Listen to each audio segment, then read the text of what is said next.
안녕하세요. 미국 유학고수TV 시청자 여러분들, 유학고수입니다. 자, 오늘 이야기해볼 내용은 실리콘밸리 와서 인간이 완전 망가져버린 아는 동생 얘기를 해보도록 하겠습니다. 자, 아는 동생이 하나 있어요. 제가 우연히 알게 됐는데, 저랑 같은 학부 나오거나 같은 대학원에서 공부하는 사람은 아니고, 그냥 저보다 나이가 좀 어려요. 그리고 같은 한인이고, 그래서 처음에는 형 동생하고 지냈던 아는 동생이 있습니다. 이 친구가 미국에서 명문대에서 박사학위를 마치고 실리콘밸리를 왔어요. 처음에 왔을 때는 굉장히 착한 친구였어요. 이 친구가 좀 마음이 좀 여리고 되게 좀 착하고 어린아이 같은 부분이 있어요. 그래서 제가 처음에 봤을 때 되게 착하고 순수하다 그런 생각을 했었고, 요즘 시대에 그런 사람 좀 만나기 쉽지 않잖아요. 그래서 제가 굉장히 좋아라 했었던 동생이에요. 근데 이 친구가 미국의 실리콘밸리에 온 뒤로 사람이 완전 급변해 버렸어요. 그래서 근데 사람이 급변하게 되는 데는 다 계기가 있거든요. 근데 이제 사실 실리콘밸리라는 곳이 어떤 곳이냐면 사실 실리콘밸리 출신이라는 타이틀을 한번 본인한테 꿰차게 되면은 사실 전 세계로부터 많은 존경을 받고 막 그래요. 세상 중에 세상이에요. 그래서 다들 실리콘밸리 오려고 하는 거잖아요. 실리콘밸리 경력 쌓으려고. 근데 이 친구 같은 경우는 한국에서 학부를 나오고 미국에서 박사를 한 친구인데, 한국에서 학벌이 되게 안 좋아요. 그래서 그냥 한국에서 한 3류대 같은 데 나왔어요. 근데 제가 항상 말씀드리지만 미국은 학벌 사회가 아니에요. 한국에서 학벌이 안 좋아도 미국 사회에서는 성공할 수 있습니다. 왜냐면 한국은 학벌이 안 좋으면은 그게 항상 너는 3류대 출신이니까 우리 대학원 못 와. 너는 3류대 출신이니까 우리 대기업 못 와. 약간 이런 게 있어요. 항상 서류 가지고 필터를 하잖아, 사람을. 근데 미국은 그렇지 않아요. 미국은 아무리 3류대를 나와도 인터뷰만 잘 통과하면은 다 좋은 데 갈 수 있거든요. 그래서 이 친구가 미국에서 박사를 굉장히 좋은 데 나왔어요. 굉장히 좋은 데 나왔고, 한 5, 6등 하는 미국에서 그렇게 좋은 데서 박사를 했어요. 대단하죠. 한국에 3류대 나왔는데 열심히 연구핏을 만들어서 미국에서 그렇게 5, 6등 하는 그런 굉장히 좋은 랭킹에 박사과정을 졸업했으니까 대단하죠. 대단한데, 이제 이게 바로 그 친구가 좀 이상해지기 시작한 계기예요. 그러니까 사람이 어렸을 때부터 어느 정도 좀 공부도 좀 하고 사람들한테 좀 인정도 받고 그런 사람이 명문대 박사 들어가고 실리콘밸리 들어가면은 이런 사람들도 좀 나름 교만하죠, 기본적으로. 근데 어렸을 때 하던 패턴으로 쭉 왔기 때문에 사람이 딱히 달라지는 게 없어요. 그냥 공부 잘하는 애가 공부 잘해서 대학원 들어왔고, 그리고 실리콘밸리 왔고, 그러니까 사람의 인격에 큰 변화가 없습니다. 근데 제 아는 동생은 그렇게 3류대 나와서 한국에서 그렇게 막 무시당하고 오갈 데도 없고 그런 삶을 살다가 갑자기 미국에서 5등 6등 하는 데서 박사 학위를 마쳐버리니까 갑자기 인생이 급변하는 거예요. 그 전까지는 사람들이 자기를 무시하고 알아주지 않다가 명문대 박사를 나오니까 주변에 한국인들이 명문대 굉장히 좋은데 박사 하셨네 하면서 이렇게 존경하고 그러니까 이 친구가 그거에 맛을 들려서 굉장히 교만해져 버렸어요. 실리콘밸리 와서도 이 친구가 철저하게 네임밸류를 쫓아 살더라고요. 그러니까 항상 회사를 갈 때 무조건 네임밸류, 어디가 명문 그런 회사인가, 철저하게 네임밸류 하다가 이 친구가 굉장히 교만해져 버렸어요. 그래서 사실 사람과 관계는 인간 대 인간으로서 좀 인간성이 있고 사람이 좀 좋아야 친구하고 그런 거고, 처음에 이 친구가 굉장히 저는 괜찮았던 이유가 이렇게 요즘 사람답지 않게 마음이 좀 순수하고 사람 착한 부분이 있어서 이렇게 동생하고 지냈던 건데, 이 친구가 급변하는 거야. 실리콘밸리 1년차 2년차 계속 있으면서 너무 세속적으로 변하는 거야. 그래서 이 친구는 그래서 제가 봤을 때 마음 안에 그런 믿음이 있어요. 자기가 좋은 회사 타이틀을 가지고 있어야지만 사람들이 나를 좋아한다. 내가 명문대 박사란 타이틀이 있어야지만 사람들이 나를 좋아한다. 이런 게 없으면 사람들이 나를 버릴 거다. 요런 멘탈로 세상을 보는 것 같더라고, 보니까. 그래서 항상 누굴 만나면 자기 박사 출신 어디라는 걸 막 강조하고, 누굴 만나면 자기 회사 얼마나 좋은 회사 다니고 있는지 그걸 강조하고, 거의 인간관계가 그걸로 시작해서 그걸로 끝나는 거예요. 물론 그렇게 하면은 뭐 나이 든 사람들의 세계는 어디까지나 좀 기브 앤 테이크가 있고, 또 다들 네트워킹 하는 게 세상에서 좀 잘 나가는 사람들과 좀 커넥션을 알면 좋으니까 다들 그렇게 네트워킹 하는 건데, 이 친구는 너무 도가 지나쳤어요. 그래서 세상 모든 관계를 자기가 좋은 회사를 다니기 때문에 사람들이 자기를 좋아한다는 관점으로 보기 시작하는 거예요. 그러니까 모든 인간관계가 파괴되죠. 처음에는 이 친구가 실리콘밸리에 좋은 회사 다니고 명문대 박사과정 나왔기 때문에 이 친구가 막 그걸로 어필하면 처음엔 사람들이 생기는데, 이 친구랑 몇 번만 만나보면은 이 친구의 그 더러운 마음이 느껴져가지고 더 이상 이렇게 인간관계를 맺고 싶지 않은 느낌이 들어요. 그래서 이 친구는 현재 거의 모든 친구들을 다 잃었어요. 다 잃고 뭐 거의 이 바닥 한인들 사이에서 거의 왕따가 돼버렸어요. 근데 이 친구가 좀 깨달아야 되는데, 사람이 자기 학벌과 자기 뭐 좋은 회사에 좋은 타이틀을 가지고 있는 건 중요합니다.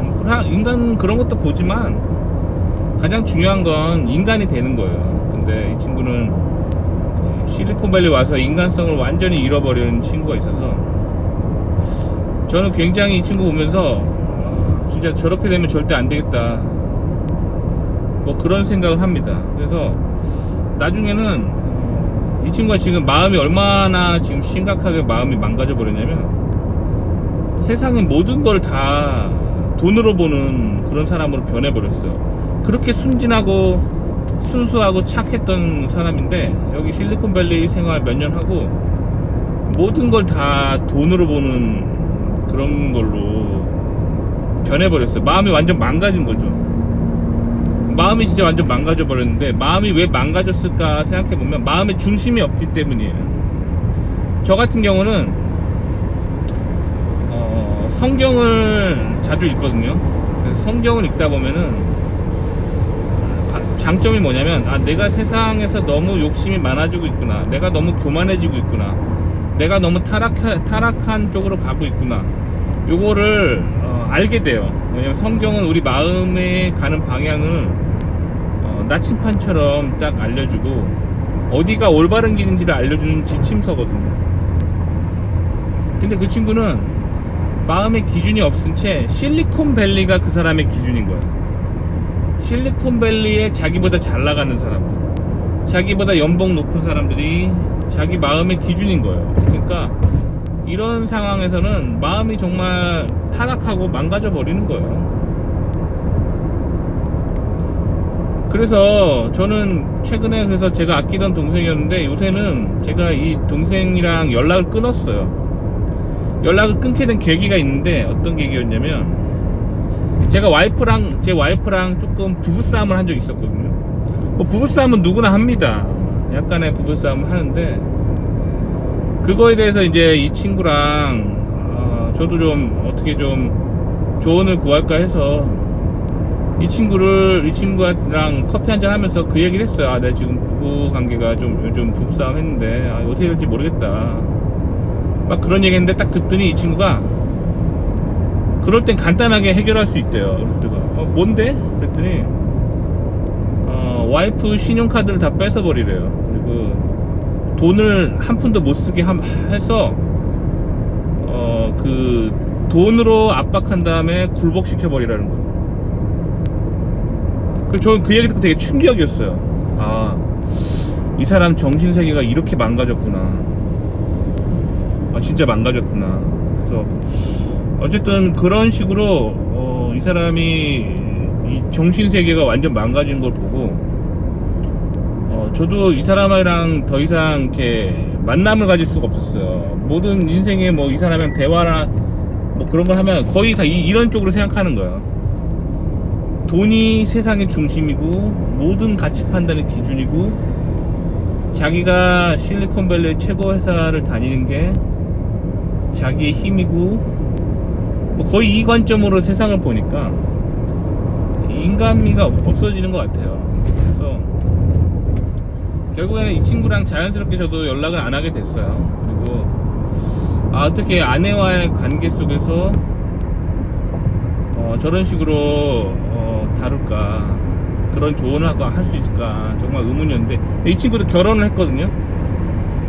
근데 이 친구야말로 부부관계가 심각한 문제가 있더라고요. 결혼을 했는데 이제 미국에서 만난 여자랑 결혼했어요. 이 친구는 박사과정 때 여자분은 뭐 한국 회사에서 주재원으로 와 있는 한국 분이셨는데 결혼을 했는데, 결혼했으면 같이 살아야 되잖아요. 근데 와이프가 한국에서 살고 있어요. 와이프는 한국에 살고 있고 이 남자는 혼자 실리콘밸리 살고 있는데 뭔가 좀 건강하지 않잖아요. 건강하지 않은데, 그러니까 자기 아내를 대하는 방식을 저한테 조언을 해주는 거예요. 그러니까 안 봐도 비디오더라고요. 왜 와이프가 이 사람하고 안 살려고 하는지, 그리고 어쩌면 이 사람이 조만간 이혼할 수 있겠다, 그런 생각이 들더라고요. 아니, 와이프랑 문제 생긴데 신용카드를 다 끊어버려라, 그러면 돈을 압박하면 굴복시킬 수 있다, 뭐 이딴 조언을 하는 사람이, 어떤 여자가 이런 사람이랑 살아요. 그러니까 저는 굉장히 인간관계가 얼마나 중요하고 인간으로서의 인간미가 있는 거를 잃지 않는 게 이 실리콘밸리 바닥에서 얼마나 중요한 건지 생각하게 되네요. 그래서 실리콘밸리 뭐 있다 보면은 마음이 따뜻하고 인간관계 잘 맺는 사람도 있는데, 실리콘밸리 이 문화에 완전 물들어버리고 마음이 망가진 사람도 있어요. 그런 매니저들도 있습니다. 그래서 뭐 막 같이 일하다가 자기한테 득이 되면은 막 있지만 득이 안 되면은 바로 해고해버리고, 뭐 그렇게 인간미를 잃어버리는 그런 사람들 되게 많아요. 실리콘밸리가, 제가 항상 말씀드리지만 실리콘밸리가 그렇게 살기 좋은 곳이 아닙니다. 왜 좋지 않냐면, 실리콘밸리에서 과학기술 연구하고 첨단기술 연구하는 건 좋은데 이렇게 마음이 망가져버린 사람들이 있어요. 굉장히 많습니다. 왜냐면 실리콘밸리가 추구하는 그 성공, 극단적인 성공만을 추구하는 황금 망능주의에 빠져 있잖아요. 그래서 자기가 명문대 박사 나오고 세계 최고의 실리콘밸리 회사 다니면, 그리고 엄청난 돈을 벌면 그게 다라고 생각하는 거예요. 그게 사람들이 자기를 좋아하는 이유다라고 생각하는, 이런 생각을 하기 시작하면은 뭐 마음이 완전 망가져 버리는 겁니다. 인간이 망가져 버리는 겁니다. 그래서 그 친구가 얼마나 망가졌냐면, 얼마 전에 길에서 한번 이 친구를 만난 적이 있는데, 이 친구가 실리콘밸리에 굉장히 좋은 학교, 좋은 회사, 그런 백그라운드를 가지고 살고 있는데, 가방에다가 가방을 막 자기 회사 로고가 적혀 있는 가방, 후드티도 자기네 회사 로고가 박혀 있는 후드티 입고 다니고, 물통도 자기네 회사 로고가 박혀 있는 그 물통을 들고 다녀요. 왜 그런지 알아요? 그러니까 나 이렇게 좋은 회사 다닌다 이거예요. 되게 어이없는데, 그러니까 미국은 그 회사들이, 그 회사 1층 가면은 그 회사 기념품이라 해서 컴퍼니 굿즈라고 해서 그 회사 로고가 박힌 뭐 물통, 회사 로고가 박힌 뭐 연필, 회사 로고가 박힌 뭐 티셔츠, 회사 로고가 박힌 가방 이런 게 팔거든요. 그런 거 사가지고 막 이렇게 사람들 보이려고 입고 다니는 거예요. 되게 불편해요. 한인 모임 가면은 항상 그러고 나타나. 자기네 회사 로고 딱 박혀있는, 나 무슨 실리콘밸리 회사 다닌다 자랑질 하는 거죠. 모든 아이템을 다 그러고 다니까 그게 너무 없어 보이고, 너무 저 사람은 머리가 어떻게 된 거 아닌가 그러더라고요. 제가 와이프한테 그 얘기 했더니 와이프가 그러더라고요. 그 정도면은 그 사람 어디 마음이 아픈 거라고, 마음에 어디 병이 있는 거라고 그러더라고요. 그래서 병이 있는 애구나. 뭔가 어렸을 때 너무 주변 사람들로부터 인정을 못 받고 뭐 살았던 그 마음의 병을 몇십 년 묵은 병이 있는 것 같아요. 그러다가 이제 실리콘밸리 와서 저렇게 남한테 막 자기 회사 자랑하면서 그 마음의 어떤 만족과 위안을 가지려 하는 저 태도가 되게 불쌍하더라고요. 그러니까 실리콘밸리에 그런 사람도 있습니다. 이 한국 사람 중에 한국 사람인데 왜 그런 사람이 생길까 생각해보면 이게 다 한국의 학벌주의의 병폐예요. 한국의 그 경쟁 사회에서 치열하게 어렸을 때부터 학벌 좋아야 된다 이런 생각하면서 막 사니까, 그래서 학벌을 잘 쌓은 사람은 뭐 마음에 어느 정도 만족이 있는데, 그래서 어쩌다 고등학교 때 좀 엇나가서 명문대 못 가면 마음에 그렇게 상처가 생기고 그늘이 생겨요. 그렇게 어린 시절 보내잖아요. 그러면 얘처럼 되는 거예요. 그래서 한국에서 근데 학벌 때문에 뭐 인생 안 풀리면은 계속 우울해져 있는 거고, 얘처럼 그러다가 그렇게 살다가 미국 건너와서 잘 풀리면은 그 어렸을 때 그 열등감과 어렸을 때 그 마음의 그 그늘들이 뒤틀려가지고 이렇게 뒤틀린 인간이 돼버리는 거예요. 되게 뒤틀렸어요. 제가 이 친구의 뭐 모습들을 여러분들한테 묘사할 거 더 많은데 그냥 뭐 저도 별로 얘기하고 싶지 않네요. 너무 이 친구 한번 이렇게 생각하면 저도 기분이 별로 안 좋아요. 이렇게 뒤틀린 인간이 되면 안 됩니다. 그래서 우리가 살면서 인간이 마음이 꼬이고 뒤틀린 자아를 가지게 되는 계기들이 있는데, 그 대부분의 계기들을 잘 까보면은 열등감이에요. 열등감과 남과 비교하는 그 태도, 거기서 모든 인간의 어떤 악한 모습, 어두운 모습이 나오는 것 같아요. 그래서 남과 자기를 비교하지 않는 게 되게 중요해요. 그러기 위해서는 SNS를 안 하는 게 중요합니다. 특히 요즘 같은 스마트폰 시대에 SNS가 진짜 안 좋아요. 봐봐요. 여러분들이 그냥 인서울 대학을 못 갔다고 쳐봐요. 한 수도권 정도의 학교 나왔다고 쳐봐요. 사실 그것도 not bad예요. not bad인데 더 못한 사람도 있는데. 근데 요즘 SNS 막 보면은 한 랭킹 한 3등 안에 들어야 인간인 것처럼 막 SNS에서 막 묘사하잖아요. 마찬가지예요. 여러분 님의 연봉이 연봉 한 4천만원 5천만원 받는 사람이라고 생각해봐요. not bad예요. 그 정도면. 근데 SNS 보면 어때? 막 연봉 1억이 우스워. 막 SNS에서 막 사람들 얘기하는 거 보면 요즘 세상에 연봉 1억은 있어야 된다 막 이러면서 막 썰 풀고 막 그런 포스팅 있잖아요. 근데 사실 연봉 1억이 실제로 대한민국 퍼센트로 하면은 정말 상위에요. 상위 몇 퍼센트 안에 들어오는 연봉이에요. 주변에 그런 사람 별로 없어요. 그런 사람들. 그러니까 남과 자기를 자꾸 비교하니까 내가 자꾸 못난 것 같고, 요즘은 그래요. 그리고 막 인터넷 SNS 보면 막 몸매 좋고 얼굴 잘생기고 막 그런 애들 막 나오잖아요. 근데 평균적인 얼굴이 아니잖아요, 그런 게. 근데 자꾸 그렇게 SNS로 쉽게 세상에 잘난 사람 이야기를 쉽게 들을 수 있으니까 자꾸 자기가 못났다는 생각에 사로잡히는 것 같아요. 그러니까 남과 자기를 비교하는 습관을 끊도록 하고 그거 훈련하셔야 돼요, 스스로. 그리고 SNS를 줄이셔야 돼요. 그리고 저처럼 성경책 읽으세요. 마음에 그런 안정을 주는 아주 훌륭한 그런 텍스트들을 자꾸 읽다 보면은 마음이 요동치는 그런 순간으로부터 제 마음을 지킬 수가 있습니다. 아시겠죠? 그래서 오늘은 실리콘밸리 와서 완전 인간이 망가져버린 아는 동생 이야기를 해봤고요. 그래서 마음을 지키는 게 굉장히 중요합니다. 도움이 되셨길 바랍니다.